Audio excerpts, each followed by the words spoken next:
তো হ্যালো বন্ধুরা, আজকে আমি আপনাদের দেখাবো যে আপনারা হোয়াটসঅ্যাপে ব্লক কন্ট্যাক্টকে কীভাবে আপনারা আনব্লক করতে পারবেন। তো দেখছেন আমি এই মুহূর্তে কিন্তু আমি হোয়াটসঅ্যাপ খুলে নিয়েছি। তো এবার আপনাদেরকে দেখাই যে আপনারা কীভাবে আনব্লক করবেন। তো হোয়াটসঅ্যাপে এখানে আসার পর আপনি হোয়াটসঅ্যাপ আইকনে ক্লিক করবেন এবং আইকনে ক্লিক করার পর এখানে আসবেন। এখানে আসার পর আপনাকে এখানে যে 3 লাইনস আছে এই কোণে এখানে ক্লিক করার পর এই সেটিংসে যাবেন। সেটিংসে যাওয়ার পর এখানে যে আপনার দ্বিতীয় নম্বর যে অপশানটা আছে প্রাইভেসি, এই প্রাইভেসিতে আপনি ক্লিক করবেন। ক্লিক করার পর দেখুন এখানে নিচে একটু স্ক্রল ডাউন করে নিচেতে আসবেন। আসার পর দেখুন এখানে ব্লক কন্ট্যাক্ট 3, ঠিক আছে, মানে আপনি এখানে 3টে কন্ট্যাক্ট ব্লক হয়ে গেছে আপনার।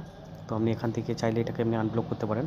তো সেক্ষেত্রে আপনি কীভাবে আনব্লক করবেন, তো আপনি জাস্ট ট্যাপ করবেন। ট্যাপ করার পর আনব্লক দেখাচ্ছে, এটাকে ক্লিক করার পরই এটা আনব্লক হয়ে যাবে। তো আপনাকে একটা করে দেখাচ্ছে, দেখুন। তো দেখলেন আনব্লক হয়ে গেল। তো এইভাবে আপনি আনব্লক করতে পারবেন। তো ভিডিওটা এই পর্যন্ত। যদি ভিডিওটা ভালো লেগে থাকে তো চ্যানেলটি সাবস্ক্রাইব করবেন এবং পাশে থাকবেন। দেখা হবে পরের ভিডিওয়।